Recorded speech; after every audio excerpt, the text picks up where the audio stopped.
What if I told you that social media was ruining your life? You might think, that's a little aggressive. I feel like that's probably not entirely true. But I think many of us that would say that also don't remember what it's like not to be on social media. Or even potentially worse, have never had a life without social media.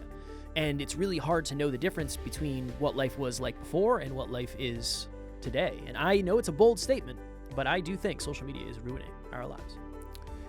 So 3 weeks ago now, I was speaking to a group of engineers who were, the average age was 20 years old. And I had a moment, I'm only 16 years older than these people, and I felt like I was 87. And the reason why is because in technology years, doggy years, 1 year equals 7 years. In technology years, I think the same thing applies. Technology, the amount of devices that we have. I think I have 24 devices in this house alone, just with Emilia and I. Smart devices, smart TVs, phones, cameras, laptops, iPads, iPods, all these different things. You still have an iPod? It is wild to me. Do you have an iPod still? No. Okay. Emilia has an iPad. Cool. Next Level Nation, today for episode number 2026, social media is ruining your life. Again, I know it's bold. I know maybe it's triggering. Maybe the initial thought is, Kev, that's the dumbest thing I've ever heard in my life. And it might be. And we're going to figure that out in today's episode. I was talking to somebody the other day, one of our amazing clients, and I've spoken about this client before because she's a really good human and she's super intelligent. She's very successful and she's really good at what she does. And she said, I have many awards and many accolades that say I'm one of the best in the world that do this. But when I go on social media, I feel like everybody is as good, if not better than I am. And I said, isn't it interesting how your silo of people are just people that are like you, essentially? And in the quote-unquote real world, when you go out and you go grocery shopping and you go to the movies and you go to the mall and you go to the gym and whatever, you most likely will never run into somebody who has the same exact degrees that you do. It most likely will never happen. Yeah. I said I posted a video of me squatting 335. And after, when I left the gym that day, I was like, I am so fucking weak. This is absolutely terrible. Because on social media, everybody in the bodybuilding, strength training spot, they all lift that. That's nothing. They wouldn't even post a video about that because that's just not impressive in social media land. I don't know if I've ever seen anybody in my gym squat more than me at the time of me being there. I know there's people that go there that do. That is what social media is doing. It's fucking with us. Social media is designed to show the top 1% results. Mm-hmm. Because that is what is desirable. That is what creates envy. That is what creates jealousy. That is what gets clicks.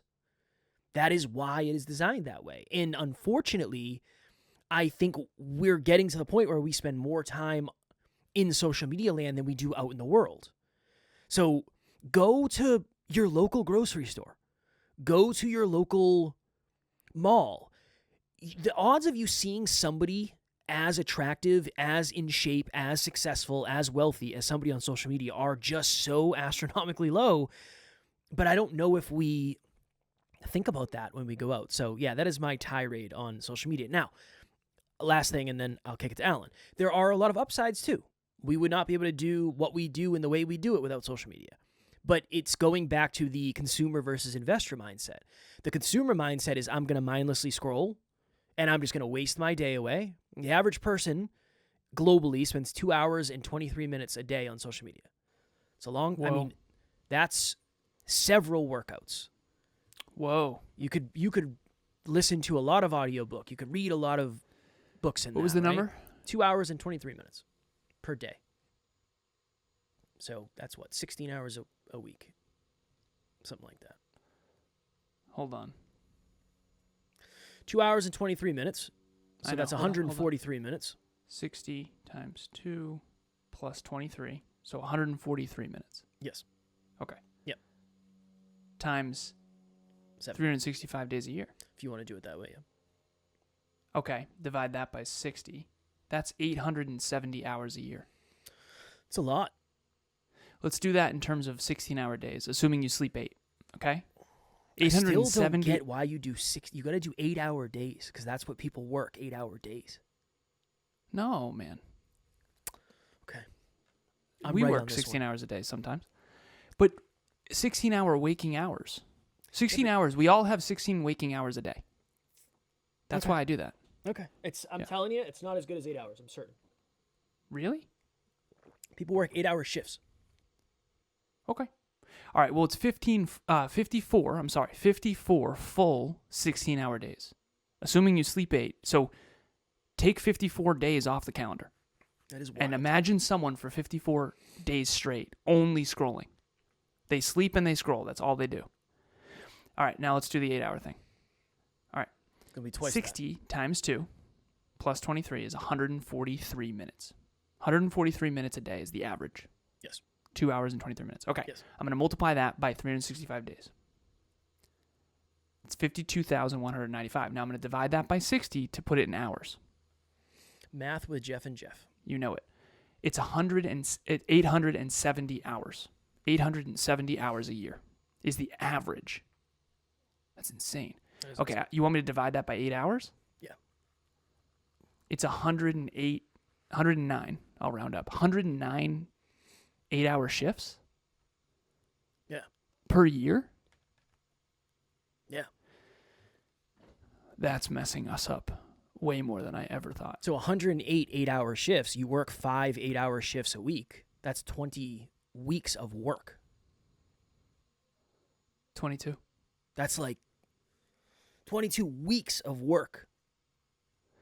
One thing that's really hard for me, I'm going to share this, and I am scared to share it, but one thing that's really hard for me, and I try to hold a duality with this, it's very hard for me to listen to someone complain about their life not working out well while they don't do anything about it. Let me explain.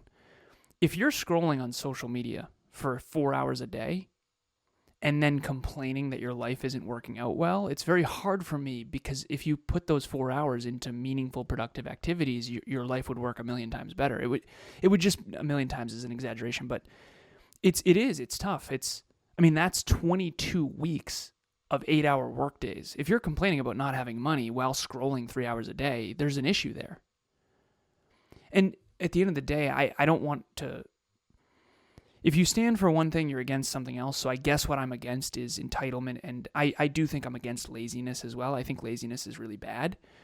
I think that productivity is important. And I think that if you want to have a great life, you're going to have to find a way to be a productive, contributing member to society. I remember Emilia's parents when she was very young.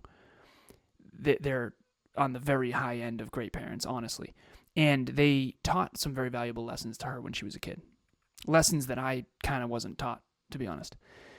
One of them was you eat shit, you hang out with shit, you smell like shit. So don't hang out with the wrong people. That was like lesson 1. You hang out with shit, you smell like shit. That's a good one. AKA, do not hang out with the wrong people. I got that one wrong so horribly. Number 2 was try to become a productive and contributing member of society. You need to work really hard to become a contributor to society, not someone who just siphons. And I grew up with some people that were very much siphoning and not contributing. And this comes down to a basic principle. I know this wasn't the point of the episode, but if you give a lot to society and to your community and to your company and to your career, you're going to get a lot back. That's how it works. I have one person I'm thinking of, shout out to Christina, the chief operations officer of our company. And she's going to win, in my opinion. She's going to be very successful for the rest of her life because she's a contributing member of society. She's always figuring out how she can help. And she's always she's good at a lot of stuff. And she's always contributing. And she's always figuring out how she can add value. Now, that can go too far. And if she's not careful in knowing her value, she can be taken advantage of, which I think is the risk. But her career is going to be great. I know it because she's thinking about how she can serve first, profit second. And I do think a lot of us get that backwards. And I think social media is part of the problem. To tie this in a bow, everyone on social media, you're not seeing the behind the scenes work that creates the results. Or lack of results.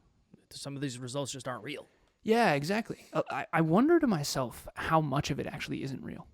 Because, okay, this past weekend I went to the lake. Emilia and I, we had a wonderful weekend. But a lot of it was working.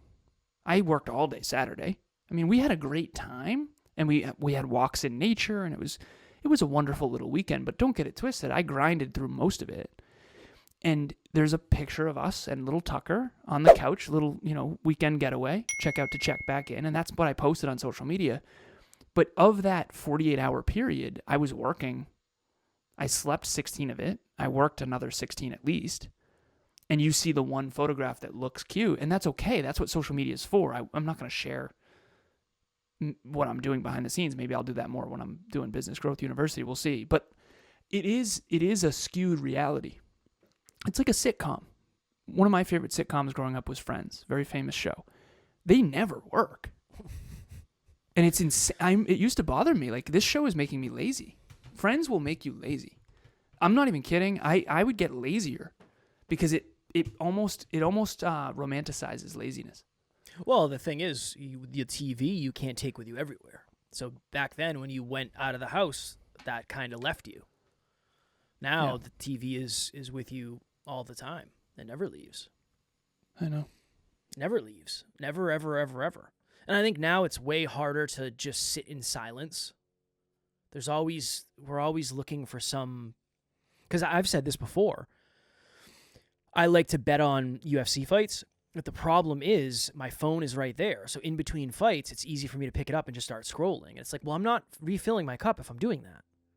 If I'm watching 5 hours of fights and there's 10 minutes in between each fight, I'm spending an hour on my phone at least, right? And that's not what I want to do. That's not refilling my cup. I think the comparison thing is maybe one of the worst pieces of it. Yeah. Because it's not the real world. So essentially, we're spending 2 hours and 23 minutes a day on average, in what is essentially a movie. Because everything is reverse engineered. Yes, there are some people who are super authentic that have put up certain content, yes, but that's not the majority of it. That's not the majority of what I see. And maybe it's just because that's the way my algorithm's set up. But it's like we're not really living in a real place with real results. Everybody's kind of playing a character. Yeah. And it's a very, very strange thing. And I was thinking of that the other day, like how now, essentially, social media is about making money. I remember when I first started social media, it was you posted pictures. Just like, oh yeah, you have a cool picture, you post it. Now it's part of business and it's part of a brand. Again, it's part of our business, it's part of our brand. But money makes people do things differently than they would do if they were just doing it for fun. Yeah. And that's social media is a really good example of that. Well, and this becomes the point of this podcast: personal development, success, how to create your own unique version of success. One of the things that I said this to a client behind the scenes, and I'm going to bring it here, and I'm going to say it a lot more hardcore than what I think is just this client I've been working with for a long time. She wants me to be this direct. And I said, you will never... Okay, I told her a story. I said, Emilia and I, one time, we were watching a movie on Amazon Prime. It was Amazon Prime or Apple TV Plus or whatever. One of the platforms. I forget which one. And all of a sudden, a commercial came on. I stopped the film. I went upstairs and I rented the movie. And I made sure that we will never, ever, ever hear an advertisement. You cannot get into my consciousness. And I told this person, I said, you can't scroll on TikTok for hours and then live a rich, dynamic, positive life. You can't, because you're putting crap in. You might as well make a cake out of cement. That's a Jim Rohn quote. There is no version of you.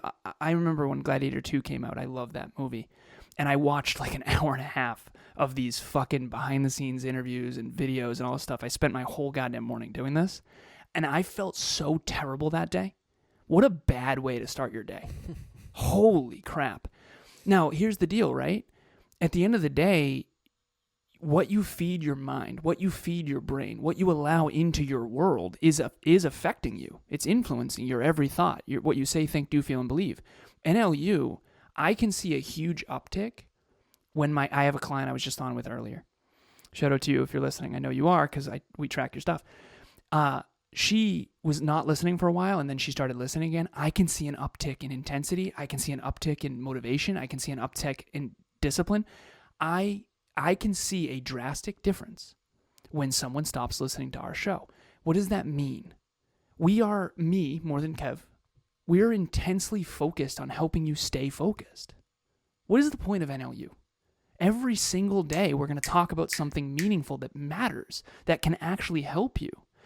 So my point of this, and I said this to my client, you have to stand guard at the door of your mind. You cannot let nonsense in and then live a magnificent life. You can't. You have to protect your fucking brain. You have to. And one of the reasons why I love this show and I love what we do is because that's what we're doing. Yeah, social media, we have to use it. Yeah, it's curated content. Yeah, it's me and my cats and my home and fitness and Emilia and I and loving and Lake, boom, boom, boom. Of course. However, I try really, really, really hard to make it aligned and integrous and to be as honest as humanly possible and to be good at marketing, of course. I'm so grateful we get to work from home. I'm so grateful we have people coming to our event this weekend that are from all over the freaking world. That's so cool. Without social media, that wouldn't even be possible. So I'm grateful for the upside. However, if you are the person out there listening, you probably aren't because you wouldn't be listening to us most likely if you're scrolling for 3 hours a day. But if you are out there and you're scrolling for 2, 3, 4, 5 hours a day, it is messing your brain up. It's messing your perception up. It's messing up your ability to do well. You're not going to succeed. The most productive and effective people I know, and I know a lot of them, do not scroll. They avoid it like the plague. You'll never hear me listen to an advertisement. You'll never hear me have something on in the background. You'll never hear my phone ring. And again, I'm excessive with this, I know, but you got to protect your consciousness if you want to succeed. Well, if we were to paint a picture, let's just imagine 2 days. Person A, person B. Person A wakes up, and the first thing they do is go on social media, scroll for 15, 20 minutes, 30 minutes, then they get out of bed. Then they're listening to Netflix while they get ready for their day, right? Or they're watching Netflix while they get ready for their day. And that's kind of the way that their day goes. They've already tapped into entertainment, and it's really hard to get off that train when you start it. Oh, it's brutal. That's why the morning is so important, because you're starting the morning. By the end of the day, they're most likely going to come home. They're going to continue watching their show. They're going to watch TV in bed. That's going to be the flow of it. Person B wakes up, gets out of bed, listens to an audiobook, or reads a book, or whatever it is, does their gratitudes, whatever. They do their yoga, they do their mobility, whatever. They go exercise, awesome. Towards the end of the day, you're going to feel like you earned watching an hour of your favorite Netflix show or whatever it is. And I think it's way more cup filling because you feel like you actually earned it. Yeah. There's not as much guilt around it because it's I've been watching TV all day. It's the same thing. I enjoy pizza right now because I'm not having any of it. So when I do get the opportunity to have it, I savor it and I enjoy it so very much. If I was having pizza every night, I wouldn't appreciate it, and I wouldn't look forward to it, and I wouldn't appreciate the difference, and I wouldn't appreciate how unique it is, and it wouldn't be pleasurable. It wouldn't be quote-unquote fulfilling. So, yeah. But I think it's just discipline. I think it is. This is one of those discipline things where there's nobody. I mean, yeah, there's apps, and there's products and services that you can use and buy and pay for that will help you with this, but it has to start with the understanding of, one, I'm spending more time. I think the question is, and this would be my next level lesson, ask yourself are you spending more time than you want to on social media? That's question one. Two, how much of it is completely unintentional, or not unintentional, unconscious? It just happens. You just find yourself opening your phone, you get the poll, you do it, and the next thing you know, it's been 25 minutes. I think awareness is the first step, and then admitting that you're kind of jeffing. And again, I'm guilty of this, way less now than ever, which is great. But can we talk about that journey? Yeah, of course. Because when we first met, Instagram was definitely something you spent too much time on. For sure. From your own perspective. Yes, yes. Yeah. And this is something in the early days you and I had to really work on. Well, it didn't seem like there was that. I mean, okay, I think of it this way. Back when I worked my job, at lunch, everybody was on their phones the entire time. Remember Snapchat too? Yeah. All the Snapchat, yeah. Yeah. Yeah, it was on-demand entertainment all the time. And it's really hard to turn that off because it feels good in the moment. It's like, oh, okay, cool. I'm hanging out. Yeah, then you feel empty, though. You do. You feel so empty after. For sure. Next Level Nation. We are very, very excited to announce that we are doing our first purely virtual Next Level Live on April 5th, 2025, from 10 a.m. to 4 p.m. Eastern Standard Time. Alan and myself will be live streaming from Worcester, Massachusetts. Next Level Live 2025. Be there. It's only $47 for a full day of personal development, self-improvement, holistic health, wealth, life, and love. We have a global audience. Obviously, if you live somewhere else in the world, it's hard to come across the country or across the world for a one-day event, so we wanted to make sure it was accessible to everyone. You're not going to get to the next level of your life by default. You're going to get there by design. Join us. Design that next level. I remember the hour-and-a-half interviews of Gladiator 2, and again, I love film. I'm not saying not to treat yourself every now and then. I watched some of a movie, Thurgood Marshall. It's called Marshall. It's actually really good. I watched some of that last night because we worked late. But after about an hour or so, it's okay. I ate my food. I got my R&R in. I'm ready to... I just hope everyone's creating a meaningful life. And for me, the problem is scrolling, entertainment, if you overdo it, is so empty. It's so fucking empty. I said this yesterday, and I do think this will become one of the things that I just say often.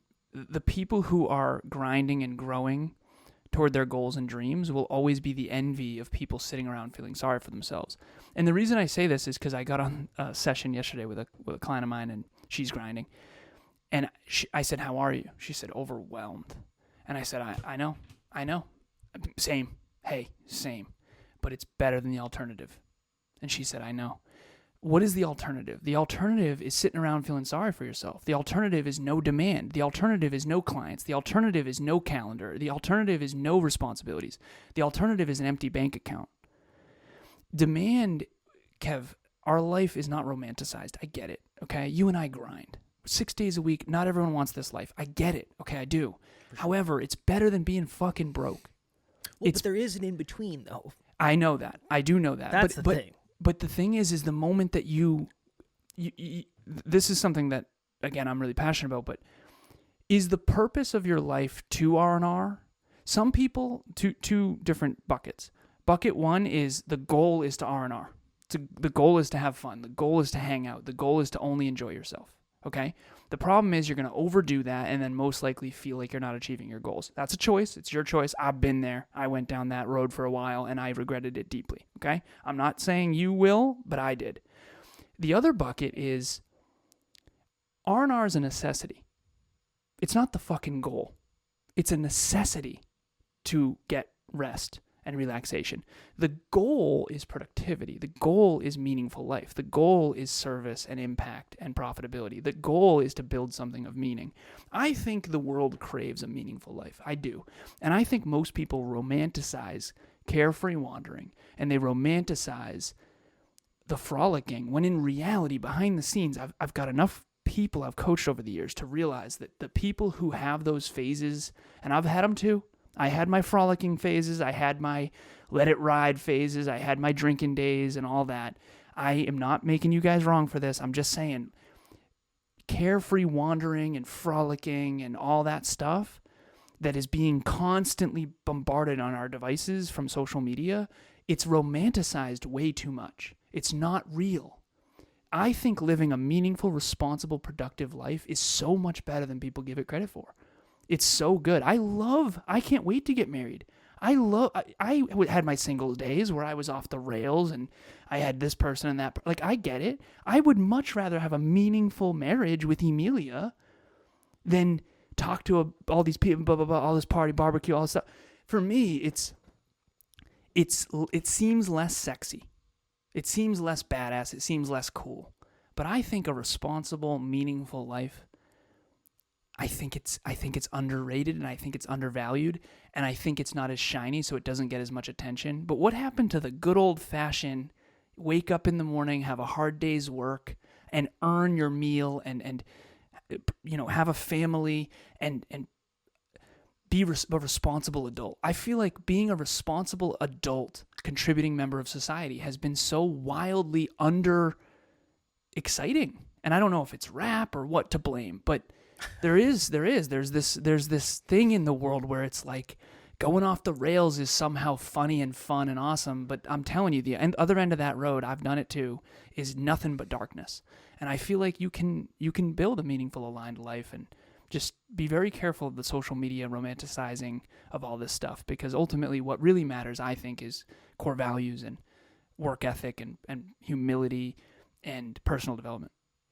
One of the things, we talked about this, I don't remember what episode it was, but one of the things that helps me work hard and be consistent and continue doing stuff, even though oftentimes it's like, I don't really want to do this today, is I realize that I would like to have a higher quality of R&R as we grow.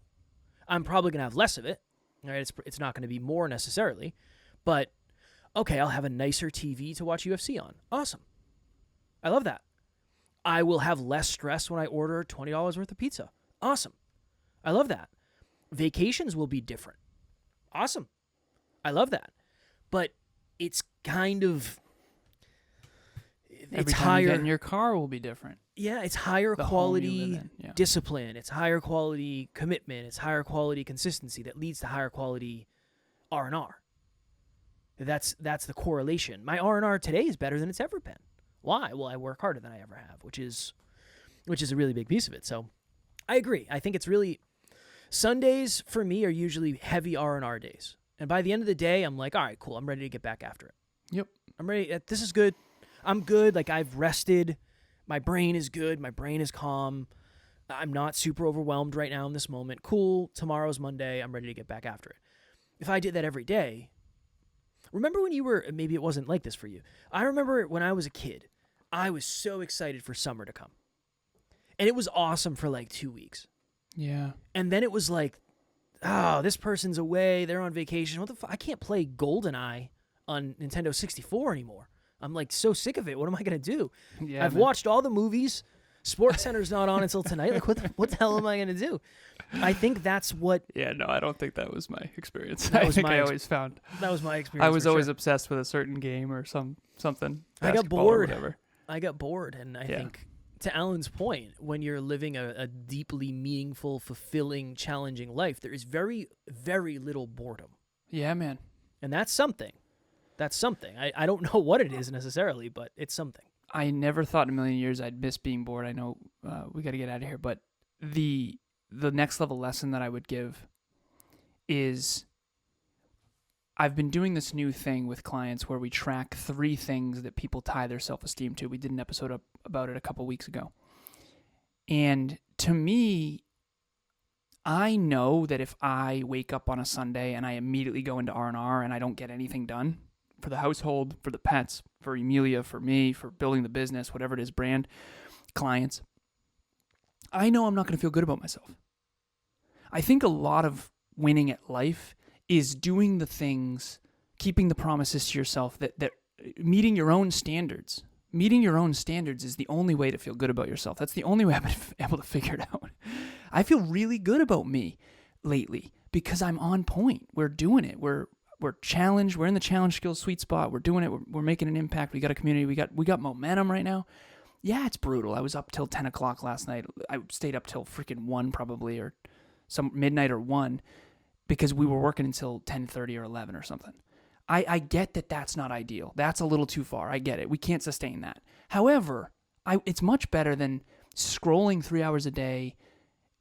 I remember there was a time in my life where I was depressed, and I saw people living their dreams and chasing their dreams, and I remember thinking, like, fuck this.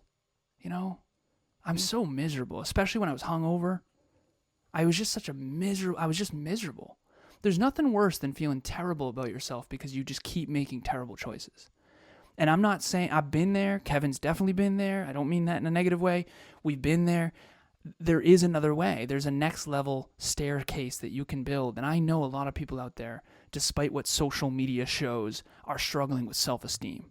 The self-esteem deficit in the world right now, I have a therapists named Carol, Emilia, and Bianca. They're doing Evolve Therapy. The amount of people that are behind the scenes suffering is wildly high, even though our overall quality of life globally has come up in terms of food and shelter and different things. So if you're out there and you're feeling terrible about yourself, I guarantee you social media is at least part of it. And there's a way to if you have humility and work ethic and you want help, please reach out to us, because DM me, DM Kev. We want to see you flourish, and it doesn't have to be overnight. Kev is night and day different than he was 8 years ago, and I'm night and day different than I was 10 years ago. And personal development changed my whole freaking world. And now I finally have become a man that I can be proud of, and it's really fucking awesome, honestly, to feel on top of things and still be struggling, but to feel good about yourself, I think, is step one. I think that's where you got to start. And I think all the other amazing things come as a byproduct of that. So you got to figure out what that is. And I'll tell you what, Netflix is awesome, and I love it too, but it's never going to make you feel good about yourself. Yeah.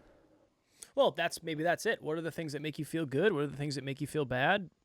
If it was as simple as that, like if that was the simplest self-improvement, personal development, self-help, evolution thing, what are the 5 things that make you feel the best?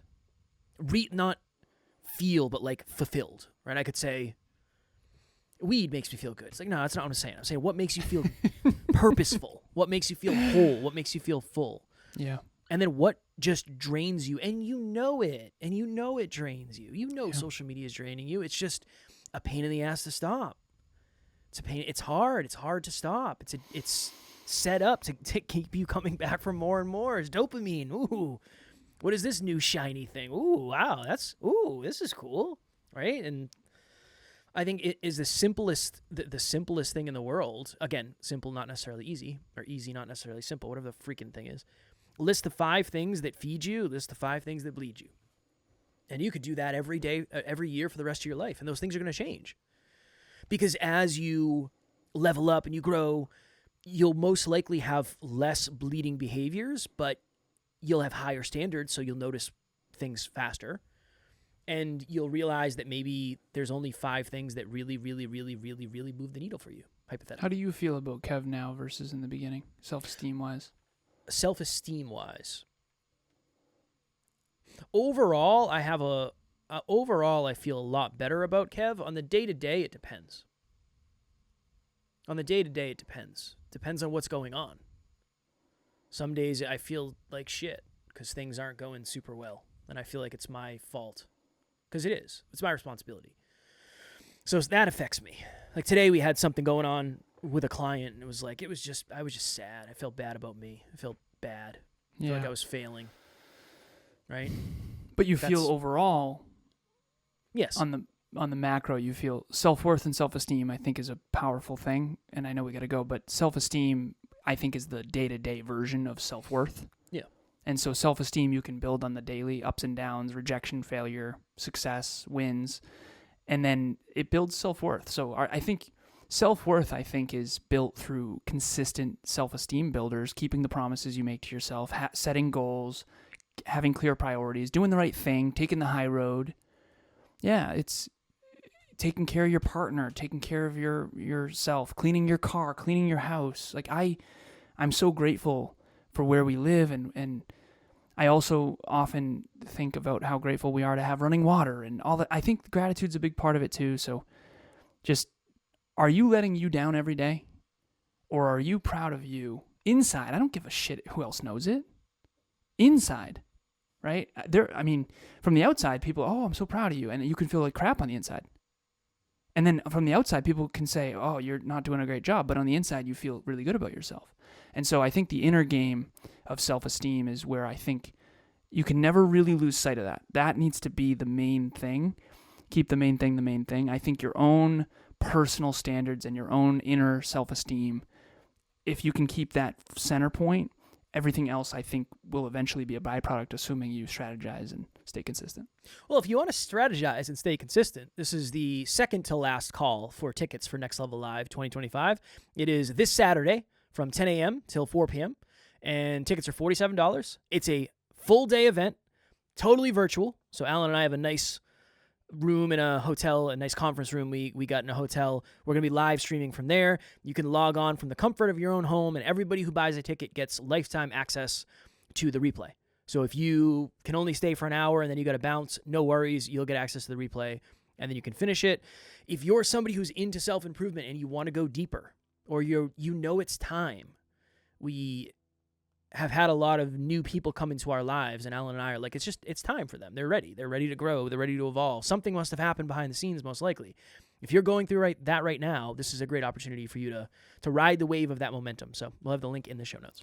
Shout outs here, first names only: Jacqueline, Bedros, Stephanie, Sopan, Elizabeth, BJ, Richard, Mo, Stephanie, Christina, Emilia, Luam, Mike, Andrew, Heather, Nicole, Charlie, Amy, Brandon, Latifa, Kevin. Hey, Kev's coming. Is that me? What's happening? Nicole, Alexandra, Michael, Ella, Justine, Sawani, and Bianca, and Mark, my man Mark. These are awesome people. The coolest part about this event, in my opinion, is getting around the best people. These people are heart-driven, humble, work ethic people who have a sincere interest to get better. And you and I think sometimes we forget, brother, we are grateful and blessed to be surrounded by next level people constantly. We built our whole world around success and holistic and personal development.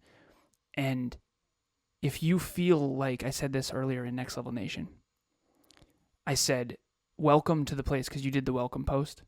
Welcome to the place where being into personal development is actually cool and accepted, and you're not going to get made fun of. And so just, if you come to Next Level Live, that's the reason. Meet these awesome people. Boom. As always, we love you. We appreciate you. Grateful for each and every one of you. At NLU, we don't have fans. We have family. We will talk to you all tomorrow. Keep it next level. Next Level Nation.